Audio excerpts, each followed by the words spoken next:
Septième pilier des objectifs de développement durable des Nations Unies, l'accès aux services énergétiques fiables, durables et modernes à un coût abordable reste toujours un défi majeur pour l'Afrique. Pour relever ce défi, le 20e congrès de l'Association des sociétés d'électricité d'Afrique, ASEA, tenu au Sénégal, a servi de cadre propice d'échange pour les professionnels de l'électricité en Afrique. En effet, cet événement a vu la participation de décideurs, investisseurs et responsables d'achat et d'approvisionnement de plus de 100 entreprises du continent africain. Une rencontre présidée par le ministre du Pétrole et des Énergies, Madame Aïssatou Sophie Gladima, qui a souligné que l'énergie constitue un enjeu pour l'Afrique. Cette question de l'énergie revêt une dimension capitale pour le développement de notre continent face aux multiples enjeux de l'emploi de nos jeunes. L'accès des populations à l'éducation, à la santé, à l'autosuffisance alimentaire, à la transformation de nos produits et plus généralement la création de richesses.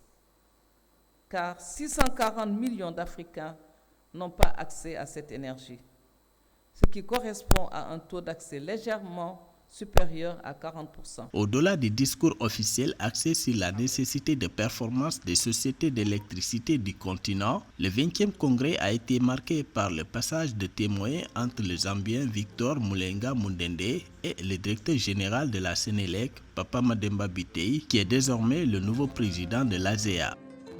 Chers invités, chers partenaires, nous voilà une fois encore face à l'histoire en cette occasion solennelle qui marque le cinquantenaire de notre précieuse association dont j'ai l'insigne honneur et le privilège de prendre la présidence à la suite de mon ami et frère.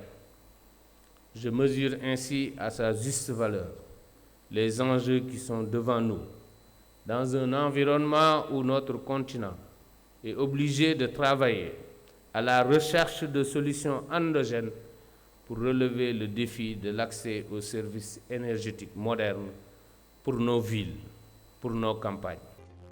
Ce congrès symbolique, car coïncidant avec le 50e anniversaire de l'ASEA, a enregistré la présence de plus de 150 dirigeants et décideurs, dont des représentants de gouvernement, des directeurs de sociétés d'électricité, des partenaires techniques et financiers.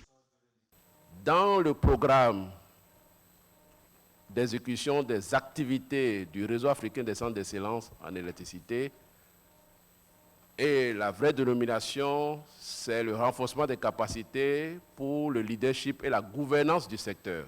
Cette concertation est nécessaire et nous devons continuer à la mener, et je dois insister, ici en Afrique. Et donc, c'est pourquoi je me réjouis de ce partenariat qui s'est accentué avec la BAD depuis le lancement du RACE.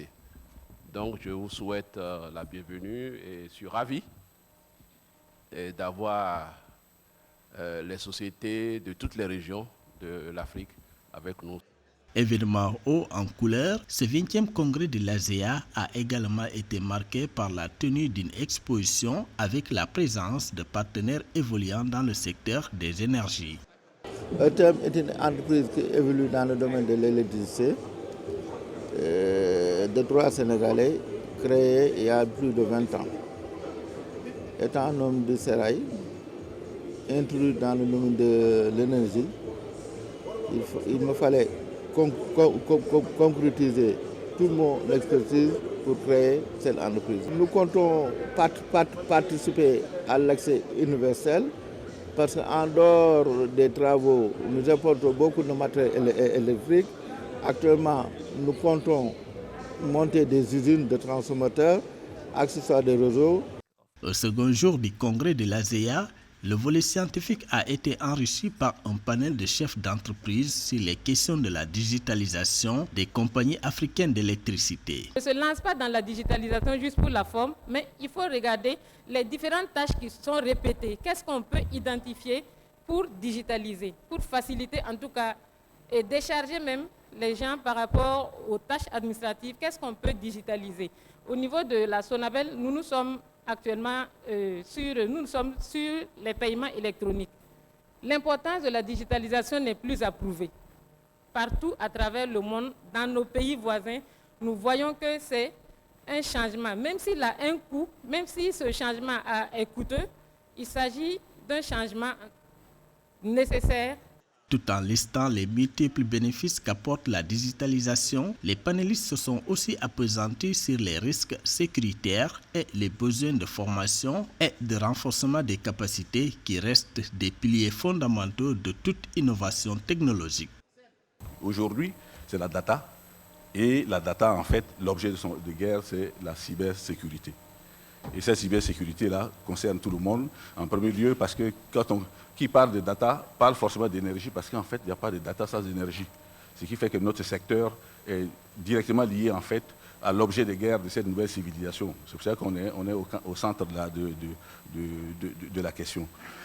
Le 20e congrès de l'Association des sociétés d'électricité d'Afrique, ASEA, s'est achevé par la formulation de plusieurs résolutions que les gouvernements de la région africaine ainsi que leurs partenaires devraient implémenter pour atteindre l'accès universel à l'électricité.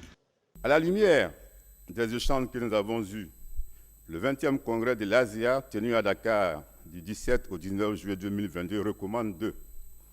Première recommandation, sensibiliser les décideurs et gouvernants africains pour l'accélération et le développement des marchés d'électricité au niveau africain par la construction des corridors d'interconnexion et la réalisation progressive du marché unique de l'électricité en Afrique.